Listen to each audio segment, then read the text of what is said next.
नमस्कार विद्यार्थी मित्रांनो, Sagar Patil maths and reasoning क्लासेसमध्ये आपलं स्वागत आहे.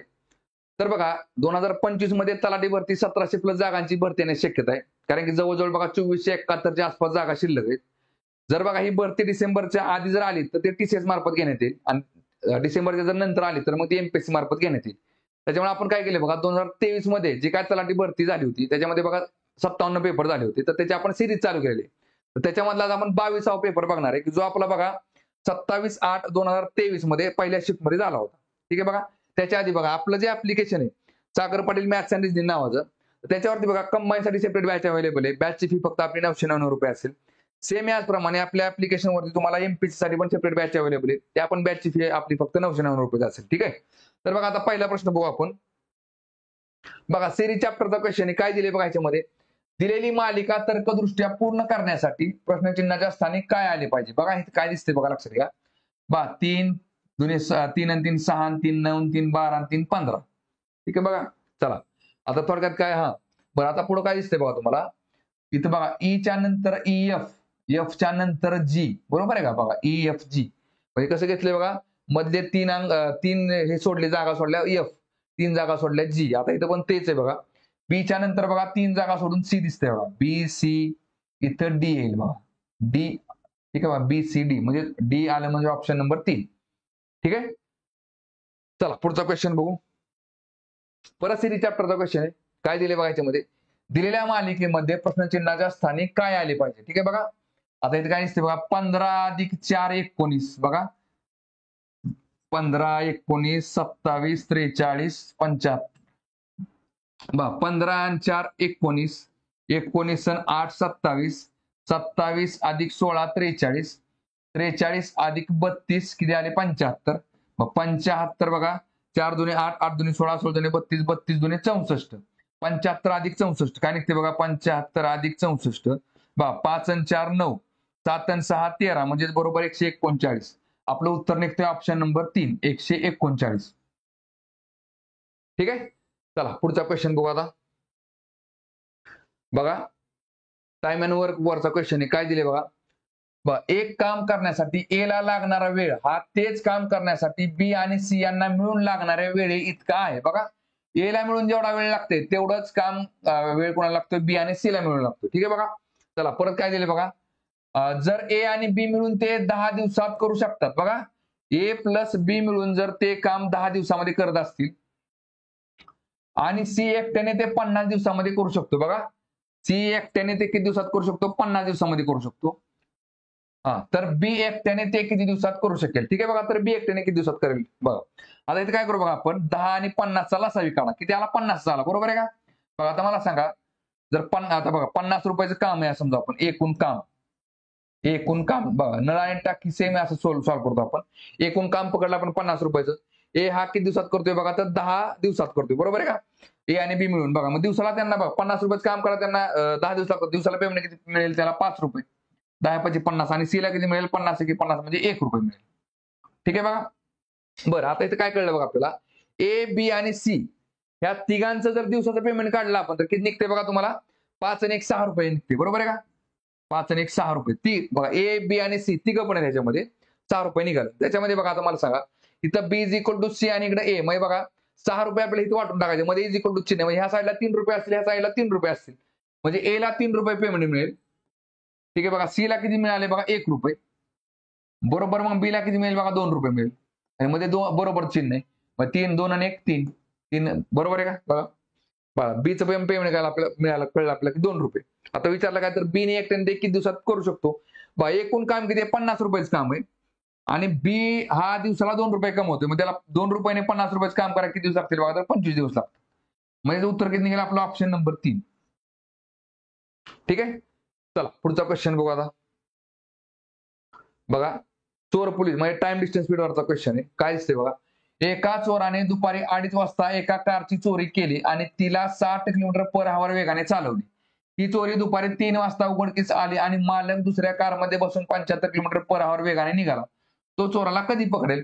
बघा आता चोराने चोरी केली 2:30 वाजता आणि 3 वाजता काय झालं, कळले किंवा चोरी झाली आणि तो मालक 3 वाजता त्याच्या चोराच्या पाठीमागे पळाला.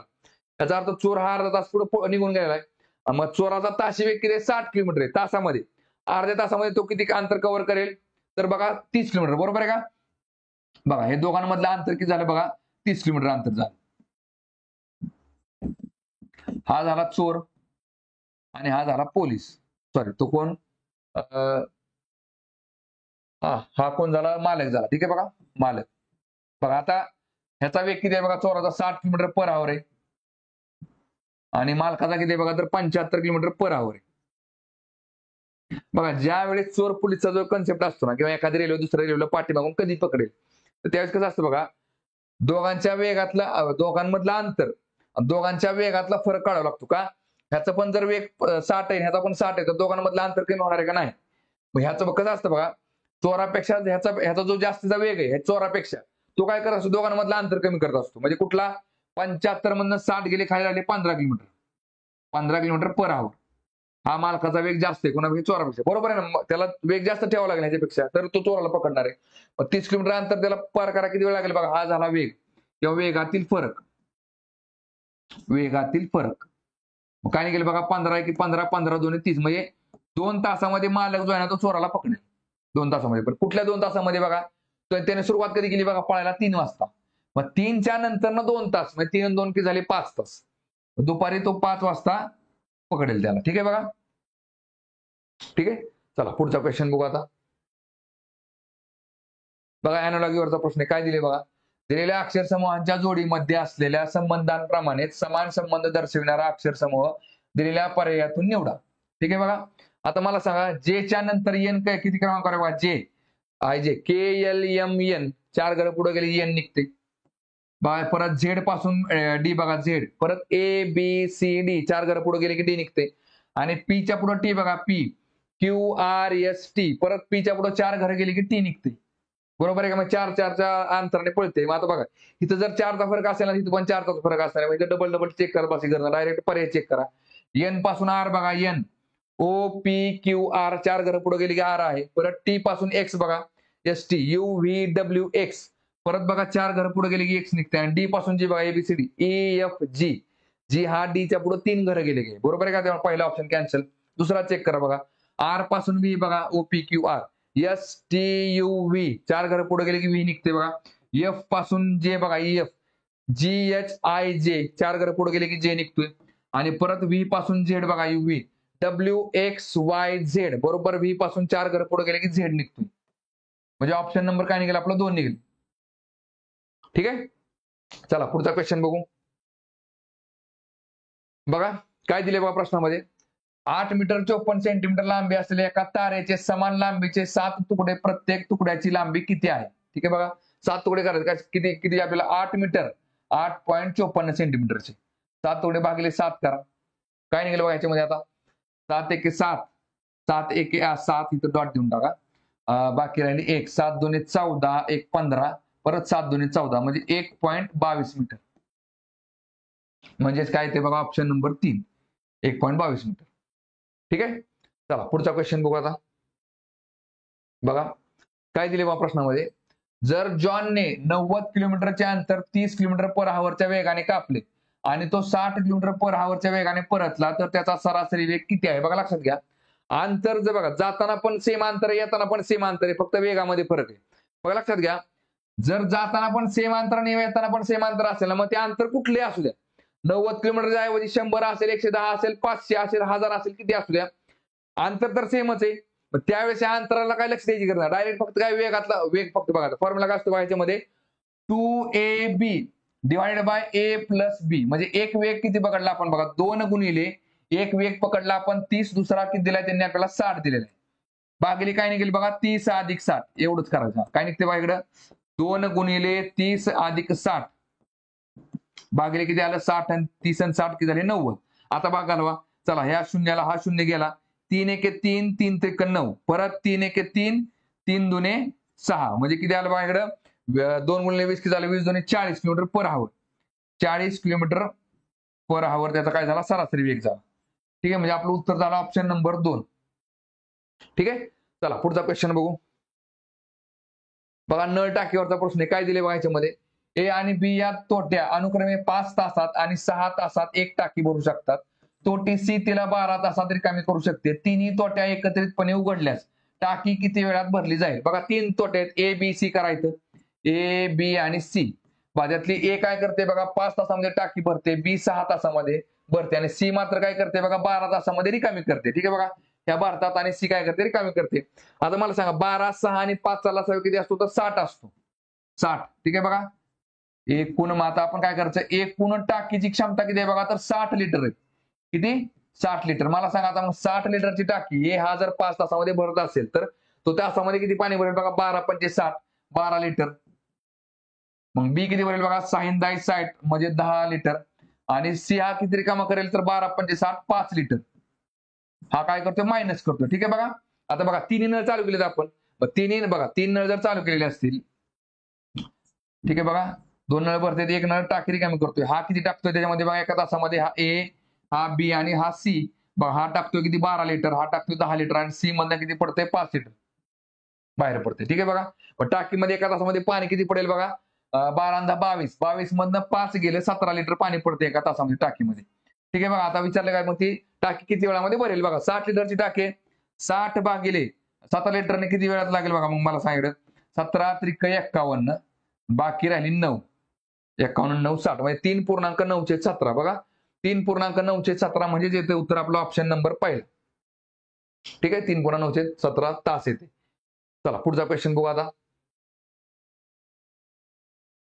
बघा काय दिले बघा प्रश्नामध्ये, ए चा वर्ग अधिक 2 चा वर्ग अधिक 3 चा वर्ग बरोबर 10 चा वर्ग असं 385 येते. ठीक आहे बघा, 1 ते 10 च्या वर्गांची बेरीज किती निघते बघा, तर 385 निघते. ठीक आहे, बरं आता पुढं बघा, पण आता विचारलं काय 3 चा वर्ग 6 चा वर्ग 9 चा वर्ग असं मग थोडक्यात 3 चौक 12 3 9 15 3 6 18 सगळ्यांचे वर्ग काढायचे. कुठं 3च्या पाड्यामध्ये जेवढी संख्या येते तेवढं 30 पर्यंत, 3 10 30 सगळ्यांच्या वर्गाची बेरीज किती ती विचारली आपल्याला. आता इथं काय बघा, प्रत्येकाचा वर्ग लिहून इथं काय बेरीज करत अशी गरज नसते बघा. शॉर्टकट काय असतं लक्षात घ्या. मला सांगा 3चा वर्ग जर केला आपण तर तो किती निघेल बघा, 9 निघेल. बरोबर आहे का, एक साधा गणित. 6चा वर्ग जर केला तर किती निघेल बघा, 6 6 36. 9चा जर वर्ग काढला तर 9 9 81. बरोबर आहे का, बघा लक्षात घ्या. ह्याचा डिजिट काढा, सिंगल डिजिट काय निघेल बघा, बघा ह्याचं 9 निघालं. परत ह्याचं 6 आणि 3 किती निघालं, 9 निघालं. परत ह्याचं 8 आणि 1 किती झालं, 9 निघालं. बरोबर आहे का. बेरीज जरी केली आपण बघा, 9 9 2 18 9 त्रिक 27, तरी पण काय निघणार आहे 27. जरी केलं आपण तर काय निघते, 7 2 9 निघते. बस 3च्या पाड्यामध्ये जेवढ्या काय संख्या आहेत ते सगळ्यांचा वर्ग केला आपण, त्याचे डिजिट जर काढलं तर किती येते, 9 येते. सगळ्या संख्या बघा, सगळ्या डिजिटची जरी बेरीज केली आपण सगळ्या संख्यांच्या तरी पण डिजिट किती निघणार, 9 निघणार. ठीक आहे बघा, मग मला सांगा जर डिजिट बघा 7 2 किती झाली, 9 निघाली. बरोबर आहे का. याचा अर्थ काय बघा, येणारं जे काय उत्तर असेल त्याचं डिजिट पण किती असतं आपलं, 9च असतं. येते लक्षामध्ये बघा. बघा मग काय निघालं आता इथे बघा, 2 आणि 3 5 आणि 1 6 6 डिजिट निघालं. याचं काय निघालं बघा, 4 आणि 3 7 7 आणि 6 13 13 आणि 5 18 18 म्हणजे 8 आणि 1 9, ह्याचं डिजिट 9 निघालं बघा. हे उत्तर असू शकतं. चला पुढे 7 आणि 7 14 14 म्हणजे 4 आणि 1 5, ह्याचं 5 डिजिट निघालं बघा. आणि ह्याचं 5 आणि 5 10 आणि 2 12 12 म्हणजे 2 आणि 1 3 निघालं. आपल्याला डिजिट किती पाहिजे बघा, तर 9 पाहिजे. मग 9 कुठलं निघते, ऑप्शन नंबर 2च निघते, म्हणजे आपलं उत्तर निघते 2. ठीक आहे, चला पुढचा क्वेश्चन बघू. बघा चक्रवाढ व्याजावरचा प्रश्न काय दिले बघा याच्यामध्ये, सुमनने 10% वार्षिक चक्रवाढ व्याजाने 20,000 रुपये रकमेची गुंतवणूक केली. तिला n वर्षानंतर 26,620 रुपयाची रक्कम मिळाल्यास n चे मूल्य किती आहे? बघा आता बघा चक्रवाढ व्याजामध्ये किती असतं बघा, दरवर्षी व्याज जे असतं ना ते मुद्दली न भरल्यामुळे ते मुद्दलीमध्ये ऍड केलं जातं. ठीक आहे बघा, आणि ते वाढत वाढत 3 वर्षानंतर तुम्ही रक्कम घेतली ना, पण व्याज जर कसा होतो चक्रवाढ व्याजाने, त्यामुळे तुम्हाला रक्कम किती मिळाली बघा, 26,620 रुपये मिळाले. ठीक आहे बघा, आता आपण 2 मेथडने क्वेश्चन सॉल्व्ह करू. ठीक आहे बघा, फॉर्म्युलाने पण आणि शॉर्टकटने बघा. आता पहिली गोष्ट म्हणजे बघा, आपली मुद्दल किती आहे बघा, 20,000 रुपये. बरोबर आहे का, 20,000 रुपये. ठीक आहे, आता बघा आपल्याला जायचंय कुठं बघा, जास्तीत जास्त जवळ कुठं जायचं आपल्याला बघा 20,000 रुपये मुद्दल आहे आणि व्याज किती मिळाले, 6,620.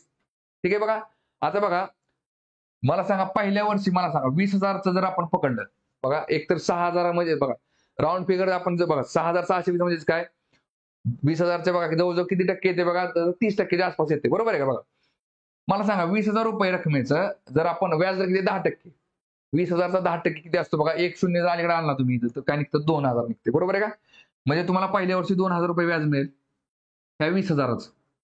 बरोबर आहे का.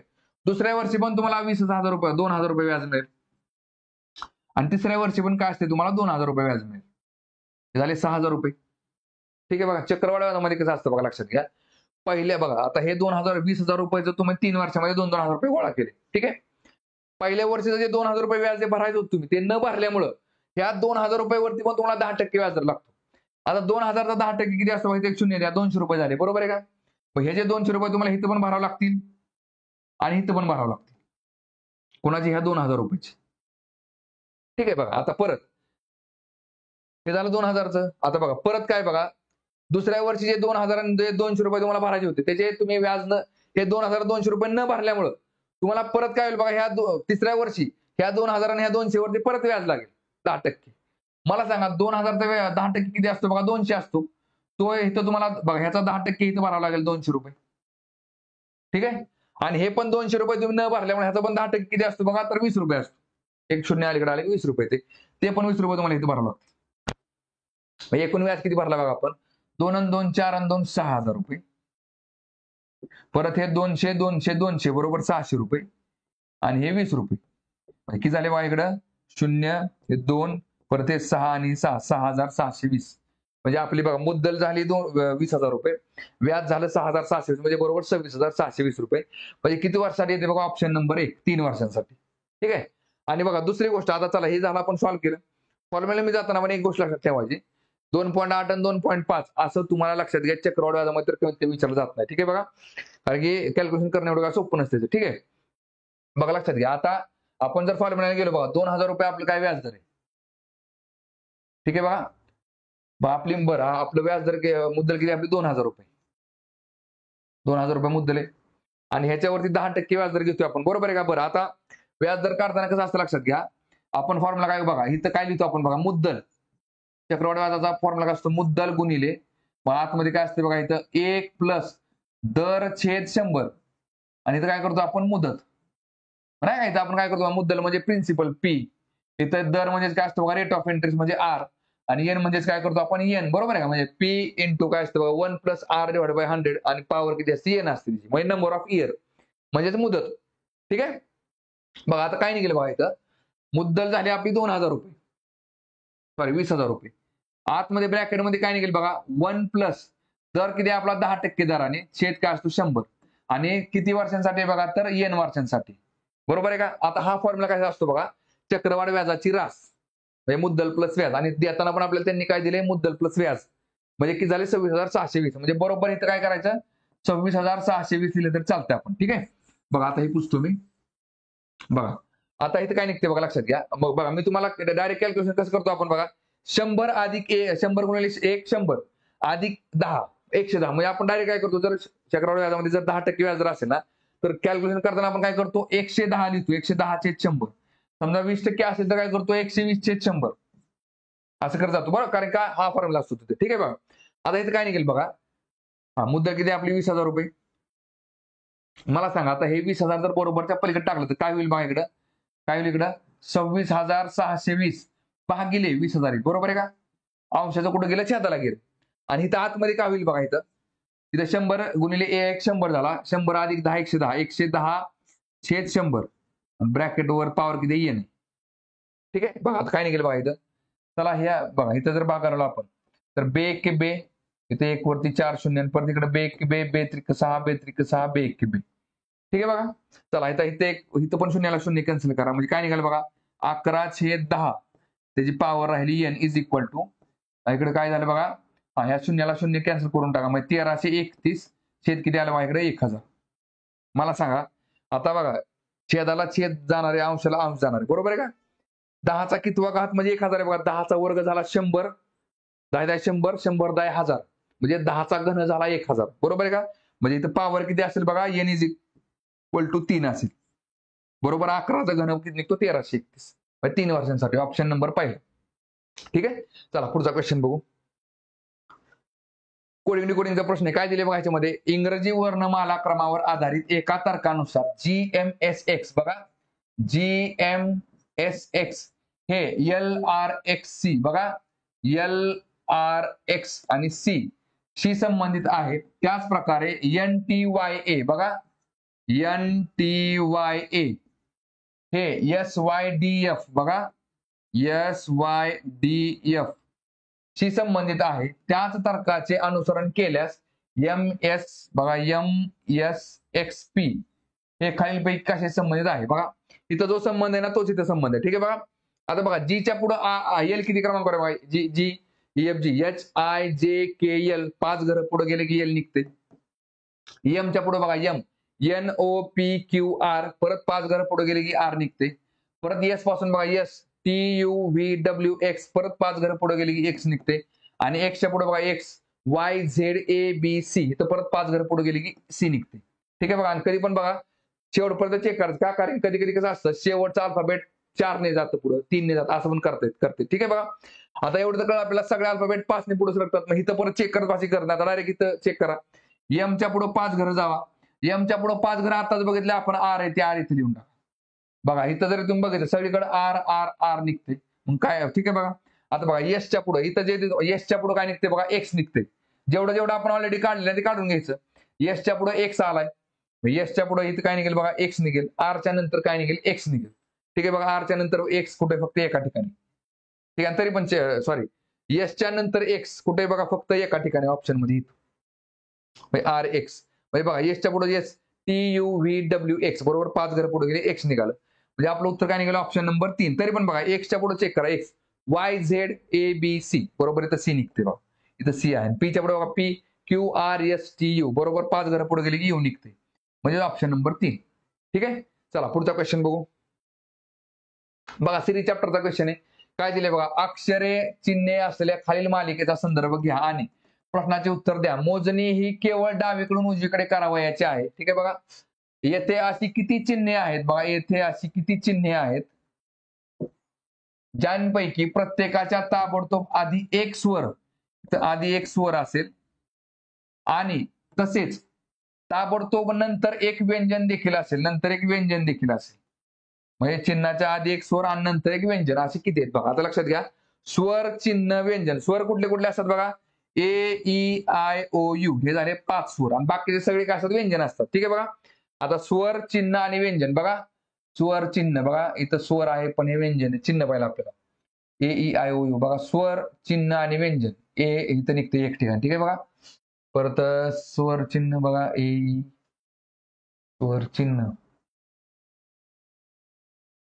स्वर चिन्ह व्यंजन बघा इथे एक निघते. परत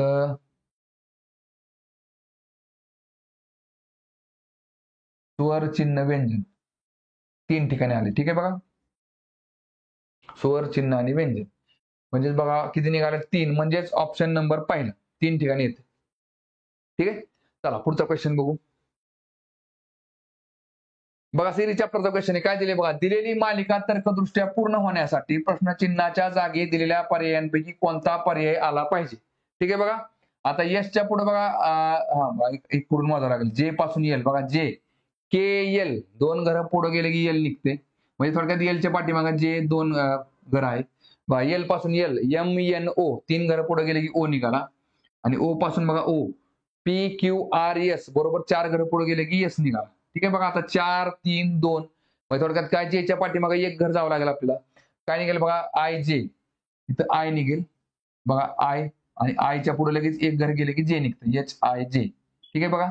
आय कुठं कुठे इथं नाही. ठीक आहे बघा. चला परत आता के पासून बघा एम वजा के LM बरोबर 2 घरं पुढे गेले की एम निघाला. परत एम पासून पी बघा NOP 3 घरं पुढे गेले की पी निघाला. परत पी पासून टी बघा QRST बरोबर 4 घरं पुढे गेला की टी निघाला. म्हणजे 4 3 2 आता बरोबर केच्या पाठीमागे एक घर जावं लागेल आपल्याला. मग काय निघेल बघा केच्या पाठीमागे एक घर काय निघेल JK बरोबर इथं जे निघेल बघा. जेच्या बरोबर एक घर पुढे गेले की के निघते. IJ कुठं कुठे दिसतंय बघा तुम्हाला इकडं फक्त ऑप्शन नंबर 3 मध्ये निघते. ठीक आहे. आणि 45 कसं आलं तर बघा 29 आणि 4 33 आणि 4 37 आणि 4 41 आणि 4 45. ठीक आहे बघा. म्हणजे ऑप्शन नंबर 3 येते. चला पुढचा क्वेश्चन बघू. बघा काय दिले बघा प्रश्नामध्ये वार्षिक 12.5% सरळ व्याजदराने गुंतवलेली एक रक्कम 2 वर्षांनंतर 8,250 इतकी होती.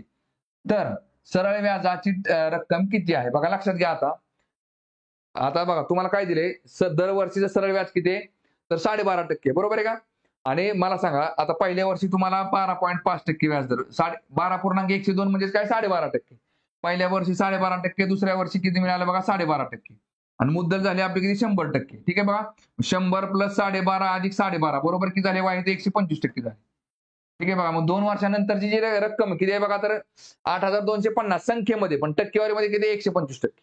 विचारले काय तर सरळ व्याजाची रक्कम किती होती, म्हणजे थोडक्यात काय सरळ व्याजाची रक्कम किती असेल. ठीक आहे बघा, मला सांगा आता 8,250 8,250 ही रक्कम कुठली आहे बघा. 8,250 ही रक्कम किती आहे तर 125%. ठीक आहे बघा, मग इथं तुम्ही आता डायरेक्ट 25% काढलं तरी चालतंय बघा, किंवा डायरेक्ट बघा आता इथं जर तुम्ही डायरेक्ट बघा बघा आपल्याला विचारलंय काय फक्त सरळ व्याज किती मिळाले तुम्हाला 8,250 हे काय मुद्दल प्लस व्याज आहे. ठीक आहे, आणि तुम्हाला विचारलंय काय सरळ व्याजाची रक्कम किती. ठीक आहे, मुद्दल विचारले असते तर 100% घेतलं असतं, आणि व्याज विचारल्यामुळे फक्त 25% व्याज मिळाले, तेवढंच करा. ती रक्कम किती एवढं चेक करता आपल्याला बघा. तिरकस गुणाकार करा, एक्स निहाला गुणा आणि हे निहाला गुणा. बघा काय निघेल, एक्स गुणिले 125 बरोबर 25 गुणिले बघा 25 गुणिले 8,250 काय निघेल बघा, इथं एक्स जाग्याला ठेवा आणि 125 बरोबर त्या पलीकडे टाका. बघा 25 गुणिले 8,250 भागिले 125 बरोबरच्या पुढे गेलं तर काय निघेल छेदाला जाईल 125. ठीक आहे बघा, आता इथं काय निघेल बघा बघा भाग घालवा 25 एके 25 25 पाचा 1,600 परत 5 एके 5 इथं काय निघालं बघा 5 एके 5 आणि 3 8 5 सक्क 30 आणि 2 32 पाचा पाचा 25 बघा 1,650 उत्तर यायला पाहिजे. बरोबर आहे का. बरं आता पर्यायामध्ये तुम्हाला 1,650 पुढे दिसते का नाही दिसत आहे का. ठीक आहे बघा, आता ह्याचं उत्तर काय यायला बघा, ह्याचं उत्तर तुम्हाला हॅश यायला पाहिजे. बरोबर आहे का, पण आयोगाने उत्तराचं काय दिले बघा 4 दिले. आता 4 काय दिले बघा लक्षात घ्या. तर आयोगाने काय केले बघा, तर सरळ व्याजाची रक्कम विचारली, पण कुठली मुद्दल काय पकडली त्यांनी 8,250 रुपये रक्कम पकडली आणि त्याच्यावरती 12.5% दर 12.5%ने 2 वर्ष सरळ व्याज काढले, त्यावेळेस रक्कम बाकी निघते बघा. फॉर्म्युला काय असतो सरळ व्याज आपला मुद्दल गुणिले मुदत गुणिले दर छेद 100 बरोबर किती असते बघा तर सरळ व्याज असते. ठीक आहे बघा, आता लक्षात घ्या मुद्दल किती आहे तुमची बघा, इथं मुद्दल झाली तुमची 8,250 गुणिले मुदत किती तुमची 2 वर्षाची आणि दर किती आहे बघा 12.5% छेद 100. मग काय निघेल बघा आता इथं बघा, आता ही करता एक शून्य कमी करा आणि ही संख्या पूर्णांकात धरा. 25 पाचा 1,600 25 चोक 100 परत काय निघेल बघा इकडं बघा बे के बे किंवा बे दोन्ही 4. ठीक आहे बघा, आणि इकडे काय निघेल बघा बे के बे बे चोक 8 बे के बे बे दोन्ही 4 आणि 1 5 बे 5 10 म्हणजे 412.5 गुणिले जर 5 केला आपण तर काय निघते बघा 5 5 25 5 दोन्ही 10 आणि 2 12 5 1 5 आणि 1 6 आणि 5 चोक 20 म्हणजे 2062.5. म्हणजे आयोगाने उत्तर काय दिले ऑप्शन नंबर 4. पण हे चुकीचं आहे का, तुम्हाला 2 वर्षानंतर सरळ व्याज ऍड केल्यानंतर जी रक्कम आली ती तुमची किती आहे बघा 8,250. नीट प्रश्न वाचा बघा, वार्षिक 12.5% सरळ व्याज दराने गुंतवलेली एक रक्कम म्हटलेली ती रक्कम माहित नाही. 2 वर्षानंतर 8,250 इतकी होते. इथं मुद्दल काय पकडली त्यांनी 8,250 पकडल्यावर उत्तर काय काढले त्यांनी 2,062 काढलेले. तर हे चुकीचं आहे. उत्तर किती यायला पाहिजे त्याचं 16 किती आपण काढलं होतं बघा इथं आता उत्तर 1,650 रुपये यायला पाहिजे. ठीक आहे, चला पुढचा क्वेश्चन बघू आता. बरं काय नफा तोटावरती क्वेश्चन आहे. काय दिले बघा, एका खेळण्याची मूळ किंमत 210 रुपये आहे, त्याची MRP म्हणजे छापील किंमत किती असावी 5% सवलत दिल्यानंतर दुकानदारांना 90% नफा होतो. ठीक आहे बघा, आता कसं असतं लक्षात घ्या, खरेदी किंमत बघा खरेदी किंमत प्लस नफा बरोबर काय असते विक्री किंमत असते. ठीक आहे, विक्री किंमत बरोबर बघा काय असते छापील किंमत वजा सूट बरोबर काय असते विक्री किंमत असते. ठीक आहे बघा, म्हणजे आपण बरोबर मध्ये मांडले. ठीक आहे, दोन्हीच्या ठिकाणी काय विक्री किंमत निघणार आहे आपली. बघा खरेदी किंमत कधी पण आपण किती पकडतो 100% पकडतो, आणि नफा किती झाला आपल्याला बघा 90% नफा करायचा आहे. बरोबर आहे का, इज इक्वल टू बघा छापील किंमत किती आपली इथं छापील किंमत किती बघा समजा 100% पकडली आपण, तर सूट किती दिली बघा त्याने आपल्याला 5%. ठीक आहे बघा, कारण की बघा नफा हा खरेदी किमतीवर काढला जातो आणि सूट ही छापील किमतीवर काढली जाते, त्यामुळे या ठिकाणी छापील किंमत 100% पकडली जाते आणि त्याच्यावर सूट 5% वजा केली जाते. बघा आता लक्षात घ्या इथे काय ते 100 आणि 90 की झाली 190% इज इक्वल टू 100 वजा 5 की झाली बघा 95%. हे दोन्ही संख्या काय सेमच, म्हणजे कसं बघा खरेदी किंमत किती आहे तुमची इकडं 210 रुपये. 210 रुपये या रकमेची 190% ही जी काय रक्कम आहे तीच रक्कम किती आहे बघा तुम्हाला एमआरपी माहित नाही, एमआरपी आपण किती पकडली तर एक्स पकडली. ठीक आहे बघा, ही 100 बघा लक्षात घ्या, ही 100% रक्कम तुम्हाला माहिती आहे किती आहे. 100% म्हणजे किती 210 आहे. हे 100% म्हणजे किती 210 आहे आणि ही 100% म्हणजे आपण एक्स पकडली. काय खरेदी किंमत माहित नाही आपल्याला. 210 चे 190% रक्कम ही जी आहे ना ती काय बघा, खरेदी किंमत जी आपली एक्स, त्या एक्सच्या किती आहे बघा 95% रक्कम. आणि आपल्या इथं बरोबर त्यांनी काय विचारले तर एमआरपी किती असावी म्हणजे खरेदी किंमत किती असावी बघा. काय नाही बघा, ह्या शून्याला हे शून्य बघा, ह्या शून्याला हा शून्य गेला, ह्या शून्याला हा शून्य गेला. ठीक आहे बघा, एक्स फक्त जाग्याला ठेवा आणि हे सगळं बरोबर अलीकडे आणा. काय निघेल बघा इथं, बघा इथं काय निघते तुम्हाला 21 गुणिले 19. ठीक आहे, छेदाचा 100 बरोबर आला की काय होते बघा वरती जाते आणि अंशाचा 95 काय ते छेदाला येते. आणि आता भाग घालावा, काय निघेल बघा 19 एक 19, 19 पाच 95, 5 एक 5, 5 दुने 10 आणि वर एक शून्य. मग 21 दुने किती झाले बघा 42. 42 म्हणजे वर एक शून्य देऊन टाका 420. 420 म्हणजे उत्तर काय निघते बघा ऑप्शन नंबर पहिला. ठीक आहे, चला पुढचा क्वेश्चन बघू आता. बघा सिलोगिझम चॅप्टरचा क्वेश्चन आहे. काय दिले बघा, दिलेली विधाने आणि निष्कर्ष लक्षपूर्वक वाचा. विधानामध्ये दिलेली माहिती ही सामान्यपणे ज्ञात तथ्यांपेक्षा वेगळी असल्याचे आढळले तरी ती सत्य आहे असे गृहीत धरून दिलेल्या निष्कर्षापैकी कोणता दिलेल्या विधानांची तर्कसंगत आहे ते ठरवा. ठीक आहे बघा, विधान काय आहेत बघा, सर्व फुलदाण्या कुंड्या आहेत. बघा सर्व फुलदाण्या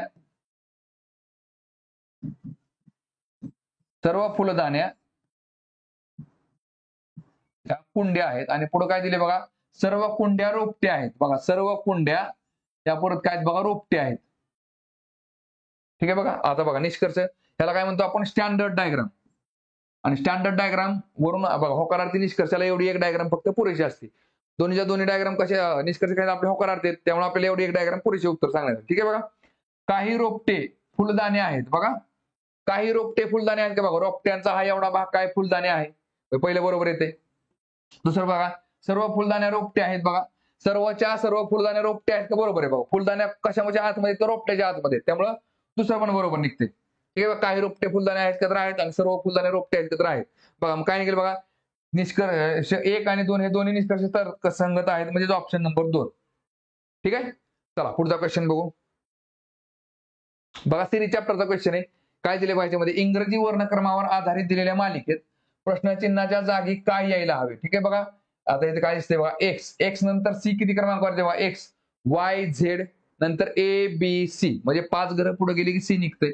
बा सी पासून एच बघा C D E F G H बरोबर 5 घरं पुढे गेली की एच निघते. मग एच पासून एम बघा एच आय जे के एल एम बरोबर 5 घरं पुढे गेली की एम निघते. आता काय नाही डायरेक्ट आरच्या घर पुढे 5 घर मोजा. आर बघा O P Q R S T U V W इथं काय निघेल बघा डब्ल्यू म्हणजे किती आला ऑप्शन नंबर पहिला निघा. ठीक आहे, चला पुढचा क्वेश्चन बघू आता. बघा काय दिले बघा प्रश्नामध्ये, अक्षर गटांच्या खालील 4 जोड्यापैकी 3 जोड्या एका विशिष्ट तऱ्हेने समान आहेत आणि त्यामुळे त्यांचा एक गट तयार होतो. त्या गटात न बसणारी अक्षरगट जोडी निवडा. ठीक आहे बघा, आता बघा एचच्या पुढे के कधी आहे बघा एच आय जे के 3 घरं पुढे गेले की के निघतो. सीच्या पुढे बघा सी डी ई एफ परत 3 घरं पुढे गेले की एफ निघते. बघा डब्ल्यूच्या पुढे वाय बघा डब्ल्यू एक्स वाय 2 घरं पुढे गेले की वाय निघते. आणि क्यू आणि आर मध्ये ओपी क्यूच्या पुढे लगेच आर असते, एक घर पुढे गेले की आर निघते. ठीक आहे, चला आता इथं लगेच उत्तर निघून जाते बघा आपल्याला. एन क्यू चेक करा बघा एन ओ पी क्यू. ठीक आहे बघा 3 घरं पुढे गेले की क्यू निघते आणि आयच्या पुढे बघा एच आय जे के एल परत 3 घरं पुढे गेले की एल निघते. बघा याचा अर्थ काय गॅप 3-3चा असणारे उत्तर आपलं ऑप्शन नंबर 2 निघेल. ठीक आहे, तरी पण बघा चेक करा ईच्या पुढे एच बघा ई एफ जी एच 3 घरं पुढे गेले की एच निघते आणि झेडच्या पुढे बघा सी बघा झेड नंतर ए बी सी परत 3 घरं पुढे गेले की सी निघते. ठीक आहे बघा, म्हणजे आपलं उत्तर काय निघेल ऑप्शन नंबर 2. चला पुढचा क्वेश्चन बघू. बघा बोर्ड मास्टर प्रश्न काय दिले मध्ये, जर अधिक आणि वजा यांच्या आदला बदल केली आणि गुणले आणि भागले यांच्या आदला बदल केली तर खालील समीकरणात प्रश्नचिन्हाच्या जागी काय येईल. ठीक आहे बघा 28 भागिले किती येते बघा 784 गुणिले 84. ठीक आहे, भागाकाराच्या जागेला गुणाकार भागाकार टाकला आपण. परत अधिकच्या जागेला वजा करा वजा 37 आणि अधिक 59. ठीक आहे बघा आता काय निघेल बघा इथं, चला 28 भागिले 784 करा आणि गुणिले 84 करा म्हणजे भाग घालावा सोपं जाईल. ठीक आहे बघा. वजा वजा इथं काय निघते बघा तुमचं. बघा आता इथून इथपर्यंत आपण ब्रॅकेट टाकू शकतोय आणि परत इकडून हे इकडे टाकलं तरी चालतं. म्हणजे 59 वजा 37 डायरेक्ट केलं तर चालतं बघा. 59 मधून 37 घालवा. किती 37 आणि 10 47, 47 आणि 10 57, 58 59 म्हणजे 22 उत्तर येते. अधिक 22. ठीक आहे बघा. चला इकडे भाग घालवा. आता हे ब्रॅकेट आपल्या इथं. ठीक आहे. चला काय निघेल बघा इथं. बघा 4 ने भाग घालवा. 4 7 28. बघा परत 4 1 4, 4 आणि 3 7. बघा 4 9 36 आणि 2 38, 4 7 24. ठीक आहे बघा. चला परत आता 4 ने भाग घालवा. बघा 4 चोक 16, 16 आणि 3 19, 4 9 36. ठीक आहे. 4 2 8, 4 1 4. ठीक आहे. चला परत 7 1 7, 7 7 49. परत 7 1 7, 7 3 21. म्हणजे 3 अधिक 22. 22 आणि 3 किती झाले बघा 25. म्हणजे उत्तर काय निघते बघा आपलं ऑप्शन नंबर 3. ठीक आहे. चला पुढचा क्वेश्चन बघू. बघा सरळ व्याजावरचा सरासरी वरचा प्रश्न आहे. काय दिले बघा याच्यामध्ये. 6 महिलांपैकी 72 किलोग्रॅम वजन असलेल्या एका महिलेच्या जागी जेव्हा नवीन महिला येते तेव्हा त्यांची सरासरी वजन 2 किलोग्रॅमने वाढते. तर नवीन महिलेचे वजन किती आहे बघा. आता एका महिलेचं वजन काय 72 किलो आहे आणि ती आली आणि तिच्या जागेला दुसरी ही निघून गेली दुसरी आली. पण ऍव्हरेज काय वाढले तुमचं. ठीक आहे बरोबर आहे का. म्हणजे 72 जागेला 72 बसलं आणि 2 किलोग्राम प्रत्येकाचं वाढले. याचा अर्थ काय बघा. 2-2 किलोग्राम वजन हे 6 जणांमध्ये डिस्ट्रीब्यूट झाले सरासरीमध्ये. येते लक्षामध्ये. सरासरीचा अर्थ काय असतो बघा. एखाद्याकडे 10 रुपये एखाद्याकडे 20 रुपये.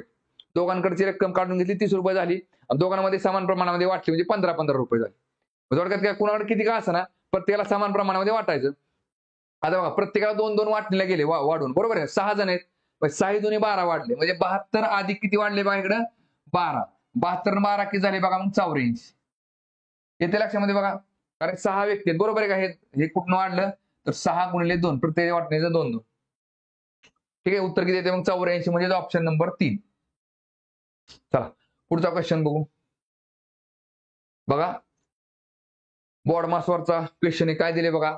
चला प्रत्येक ब्रॅकेट सॉल्व्ह कर. चला बघा 4 आणि 2 6. 6 4 घे बघा किंवा 4 ला 4 कॅन्सल. बघा 2 आणि 3 किती झाले 5. ठीक आहे. ह्या ब्रॅकेटच्या आतमध्ये 5 टाका. चला अधिक. आता इथे काय निघेल बघा.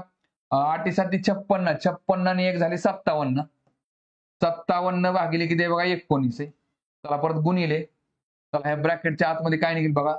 5 आणि 3 8. 8 वजा 4 किती झाले बघा 4. चला अधिक. या ब्रॅकेट बघा सगळे ब्रॅकेट आपण सॉल्व्ह करत गेलो. हे सॉल्व्ह केलं. आता हे सॉल्व्ह करा बघा. अधिक 9 चोक 36 म्हणजे 17 वजा 36 काय निघेल इकडं 17 वजा 36. ठीक आहे. चला स्टेप बाय स्टेप. चला आता 5 लिहा. 5 अधिक 19 1 19 19 त्रिक 57. इथं अधिक किती आले 3 आले. चला परत इकडे काय निघालं बघा गुणिले. चला गुणिले काय निघते बघा ब्रॅकेटच्या आतमध्ये बघा. इथं 4 ला 4 लिहा 4 आणि इथं काय निघेल बघा 17 वजा 36. बघा आता इथं 36 मधून 17 घालवा किती निघते बघा 17 आणि 10 27 27 आणि 10 37 म्हणजे 19 निघते बरोबर आहे का. म्हणजे अधिक काय निघेल बघा वजा 19. ठीक आहे. चला आता काय निघेल बघा 5 बघा इथं 5 लिहा. 5 अधिक इथं 3 आहे असं लिहा. बघा गुणाकारात चिन्ह आहे असं. ब्रॅकेटच्या आतमध्ये काय निघेल बघा मग वजा 19 बघा अधिक 4. 4 अधिक वजा 19 म्हणजे काय 19 मधनं 4 वजा करा. खाली किती झाले 15. 15 मोठ्या संख्येत चिन्ह किती आले बघा वजा 15 आले इथं. ठीक आहे बघा मग काय निघेल बघा आता चला 5 लिहा. 5 अधिक बघा 15 त्रिक 45 बरोबर आहे का. पण काय निघेल बघा वजा 45. ठीक आहे बघा 45 मधनं 5 वजा करा. काय निघते बघा अधिक वजा काय असते वजाच असते. येते लक्षामध्ये बघा. 45 मधनं 5 गेले खाली किती राहिले 40 आणि मोठ्या संख्येत चिन्ह काय वजा वजा देऊन टाका. म्हणजे उत्तर किती आलं आपलं वजा 40. म्हणजे उत्तर येते आपलं ऑप्शन नंबर 3. ठीक आहे. चला पुढचा क्वेश्चन बघू. बघा सिलोगिझम चॅप्टरचा क्वेश्चन आहे. काय दिले बघा. दिलेली विधाने आणि निष्कर्ष लक्षपूर्वक वाचा. विधानांमध्ये दिलेली माहिती सामान्यपणे ज्ञात तथ्यांपेक्षा वेगळी असल्याचे आढळले तरी ती सत्य आहे असे गृहीत धरून दिलेल्या निष्कर्षांपैकी कोणता निष्कर्ष दिलेल्या विधानांची तर्कसंगत आहेत हे ठरवा. ठीक आहे. विधाने काय म्हणतात बघा. काही शर्ट खुर्च्या आहेत बघा. काही शर्ट काय आहेत तर खुर्च्या आहेत. चला परत काय दिले बघा. सर्व खुर्च्या रेल्वे गाड्या आहेत बघा. काही शर्ट खुर्च्या आहेत. सर्व खुर्च्या ह्या रेल्वे गाड्या आहेत. सर्व खुर्च्या ह्या रेल्वे गाड्या आहेत. सर्व खुर्च्या रेल्वे गाड्या आहेत. ठीक आहे. चला आता ह्याला काय म्हणतो आपण स्टँडर्ड डायग्राम. आणि स्टँडर्ड बघा होकारार्थी निष्कर्ष बरोबर आहे का चूक करण्यासाठी एवढी एक डायग्राम पुरेशी असते. दोन्हीच्या दोन्ही निष्कर्ष कसे आहेत आपले होकारार्थी आहेत त्यामुळे आपल्याला दुसरे डायग्राम काढून चेक करायची गरज नसते. ठीक आहे. बघा निष्कर्ष काय म्हणते बघा, काही शर्ट रेल्वे गाड्या आहेत. बघा काही शर्ट रेल्वे गाड्या आहेत बघा. शर्टचा हा जो भाग आहे तो काय आहे, रेल्वे गाड्या आहे. त्यामुळे पहिले काय ते बरोबर येते. 2 नंबर बघा, सर्व रेल्वे गाड्या खुर्च्या आहेत. बघा सर्व रेल्वे गाड्या खुर्च्या आहेत का नाही.